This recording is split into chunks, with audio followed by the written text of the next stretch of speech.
Well, I would like to say that was a typical first game, but I don't know if I've ever had or seen 3 fumbles in 4 plays. That's, I think, what we had.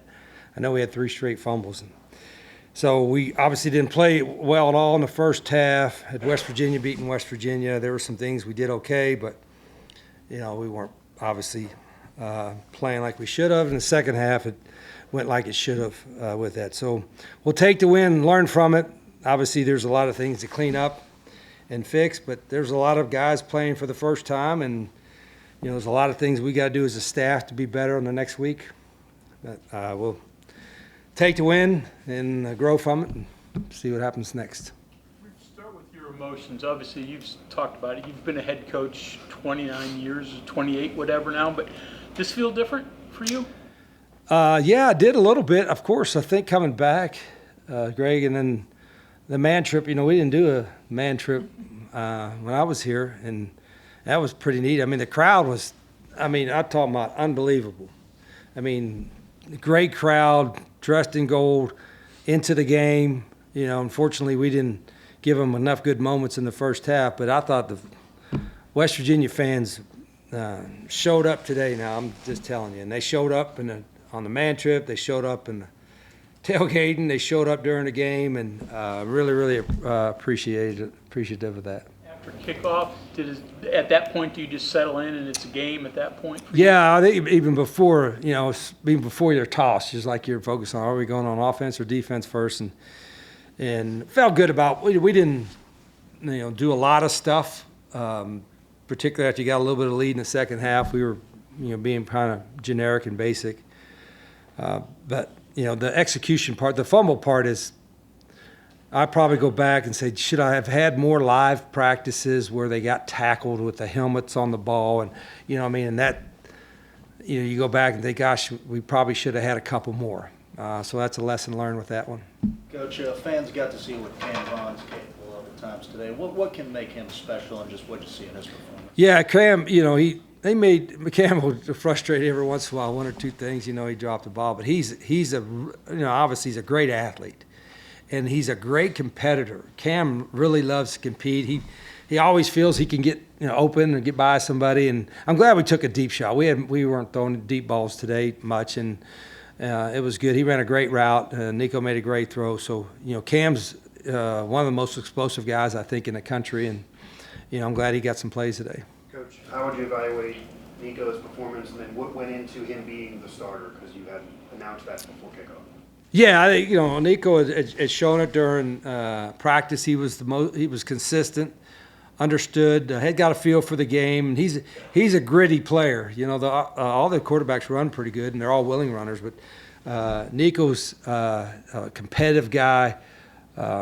He'll do what he's got to do to win the game. And I think, again, all those guys, it was their first time playing in this system. So our expectation is that they'll continue to grow and get better. What'd you like from your defense? 2 yards per play, 120. Yeah, I think we gave them 2 third down and 10s, I think, which was uncharacteristic for us. But they couldn't run the ball, and our front did a good job of getting the guy on the ground. I thought we tackled pretty well, and they're not a high explosive team, but at the same time, I felt the whole time during the game that the defense was going to be okay. Was the tempo faster or slower than what you expected? Ours? Probably about what I expected. I think the difficult part is we never had a chance for the tempo to make an impact because we turned the ball over so much. If you're getting them on a line drive in tempo, and then there's a 3 and out and they got to come back out. So we didn't get enough 3 and outs early, and we obviously had the 3 turnovers, which allowed them to have a lot of time to rest. So that was the multitude of reasons why we couldn't get the tempo the way we wanted to today. You mentioned the quarterbacks. How do you assess the others that played, including Scotty Fox, who broke off for a big time? Yeah, I think we should. If we had played better and coached better, these guys would have got in the game earlier, and we could have made a better assessment, But, I thought when Jalen came in, he ran really well, and he's got a nice burst. He did some good stuff. And then, the 2 young guys, Scotty and Khalil, are really, really talented guys that have shown some stuff. And this is a long season. And I'm not, if I got 4 quarterbacks ready, you guys, I did it today because we had to lead, and all that in the fourth quarter. But we got to get those young guys ready to play, and it's good to get Jalen some reps. He's an experienced guy, so I think all those guys will get better as the season goes on. Coach, what was the message like at halftime today, and how do you address turnovers? Yeah, I didn't try to, scrape paint off the wall or anything like that. I was, we just said, listen, we got to take care of the football. We got to play a little bit smarter. The penalties are really frustrating. I'm as frustrated or more frustrated with that because that's a lack of discipline. We're going to get that fixed right away. We have to. So, we had to correct the penalties, obviously had to correct the turnovers, and just relax and run the offense. Coach, your first year back, and then obviously 1,000 new players. Obviously, you wanted a better execution, but are you proud of how they did play in week 1? Well, I'm proud that there's no panic at halftime for anybody. The coaches, wasn't happy, and the coaches, we always have some heated discussions, but on offense, but nobody panicked. The players didn't panic. They weren't, looking around with, big-eyed and like, what do we do now? I think there was none of that whatsoever, which we're going to need that because we're going to face adversity, with a whole lot, obviously, bigger teams going forward. Coach, what about your emotions of the hard-headedness and the effort and whether or not I think we played pretty hard, but I've got to watch the film. I don't know. We were physical, I think, at times, but let me watch the film and then see how up front on offensive line, if we were as physical or as strong as we need to be. I'll wait and watch the film before I judge that. Coach, talk a little bit about your emotions at the end of the game, just with the country roads and all that. Yeah, the greatest tradition in college sports, singing country roads after a win. A lot of the crowd was still here, the student section. Wasn't the weather nice? Holy cow, it was a beautiful day. I said, I don't know what the attendance was, but it looked pretty packed. I know there was one little section maybe where the students were at that wasn't completely full, but I said, I know our players really appreciate that. I mean, they do, because I tell them this West Virginia football is really important to a lot of people. And when they get a crowd like this today and into it like they were today, it kind of backs those words up. Rich, it looked like several times you came on play. No. We played better in the first 2 quarters. We'd have played more people. So that was disappointing that we didn't play as many guys as I'd like to play today. Rich, it looked like offensively you doubled up on a lot of plays. Came right back to one that it either worked or you felt like it was open or whatever. Is that something that you had an idea that you can do? Is that kind of part Well, a lot of that's tempo oriented. We like to play obviously when you run the same play over and over again, it's you can run it at a faster tempo. And I think again, I'll have to watch the film. Our tempo was okay today, and then we slowed it down, toward the end of the game a little bit. But I'd like to say, watch the film. Probably it's not going to be a whole lot of fun, especially in the first half. But we got to watch it and correct it.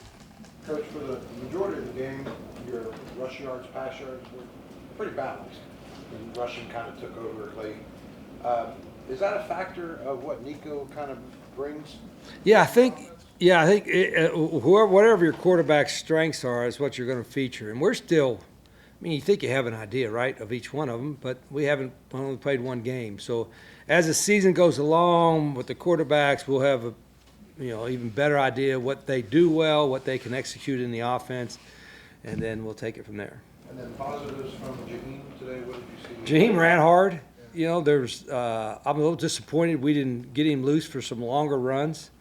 And I'm going to have to see what the reason was. It might have been getting outnumbered. I don't know what the case was, but he's an explosive guy, and we didn't get him enough explosive opportunities, I didn't think, today. So I got to figure out what happened with that. Rich, how do you go about attacking fumbles in practices? Well, yeah, you could go live, and I think at least two of them were hats. They put their helmet right on the ball, but that's going to happen. We just got to lower our shoulder a little bit and protect it some. But no, it's going to be a huge point of emphasis, certainly, because we do that in any other game we play this year. You might not be able to recover. you know, in this game you could, but in the rest of them you're not going to be able to. Is it as simple as just hitting guys in practice when they're? Yeah, I think, you know, what the difference is when you hit in practice, they know it's coming. It's easy for them to, you know, hold it like this. They don't run like that. It's not natural. So a lot of it is, I'll have to watch the film. I'm going to see how they're carrying it. Are they carrying it with their elbow out? Is it loose while they're running? You know, all those factors are going to be studied with the tape. Coach, you were saying earlier about Cam, about how he can be one of the more explosive guys in the country. I mean, you obviously coached him at Jacksonville State, so you know about him. What makes you say that about him, that at this level he can still be? Yeah, he was. Yeah, well, he was. We thought when we signed him, he was a Power 4 talent. He was a quarterback in high school, so how a lot of people couldn't project him as another position. We told him we'd give him a shot at quarterback, and that lasted about an hour. So said, hey, listen, you can learn the offense while you're playing wide out. And so once he got over there, so he's still learning the position, you know. But he's like I said, he's a competitive guy. It's important to him, and he wasn't perfect today. But him and Jaden, I thought Jaden made some nice catches today, and there's a lot more that those guys can do. At some point, either before the game or during the game, did you take a moment to soak the moment in, look around the stadium? Not during the game at all. I'm thinking before the game, like I said, maybe walking into the stadium a little bit, but maybe not as much as I thought. But like I said, I've said that a lot, but I probably even more so today need to say how appreciative I am of the opportunity to be back for our administration, for Ren Baker, for the university to give us another opportunity to come back and build the best program in America. We got a long way to go before we do that, but that's our mission. That's what we're going to do, and work hard every day to do that. So I'm blessed to be back. Was there a sense of relief walking off the field, all the build-up since you got hired here to, you know, kicking the ball off? What was that feeling like? Yeah, probably was more of a relief to just get into a game. You know what I mean? Because it was like you're always a little nervous. If you're not nervous for any game, there's something wrong because, you should be nervous, right? That means it's important to you. But I think there was probably a little bit more nerves because it's the first game with so many new faces, new staff, new players, and you don't really know for sure what's going on. And, you want to do well. The part about here, you love coaching it because you're from here and it's personal to you, but that also makes it very personal to you. You don't want to disappoint everybody. I remember when I was here the first time, it's like every time we didn't play well, it's like we let down the whole state and let down every friend of mine and every relative of mine, and it's like that's not I feel like that a little bit of some of my other jobs, but not nearly like I feel at this job because this is home. So, when we don't play well, we don't represent as well as we can on the field, it is a lot more personal to me, and I don't know if that'll ever change. Coach, what's your biggest point of emphasis as you guys get ready for this Ohio game? Yeah, we've got the self-inflicted mistakes we made today, we got to fix like in a day, fixed by tomorrow. And then we're going to play a really good Ohio team on the road. It's going to be a very uncomfortable situation. We just got to get better. But I don't think anybody got hurt. I think, a lot of guys got experience for the first time in our systems, which is a good thing. They needed this to get experience. And then we get better from it. Ohio. Yeah, Max had tweaked his hamstring a little bit, so he didn't dress today. Ohio started their season off almost pulling off the upset against a Power 5 team on the road. What do you have to do heading into that game to make sure? Yeah, I watched that a lot of that game. They very easy could have won it on the road against a pretty good Rutgers team. So that'll get our guys' attention. We got to work on us first the next 24 hours and fix what we got to fix, and then we'll be into Ohio, tomorrow night. Thank you very much, Coach. Thank you.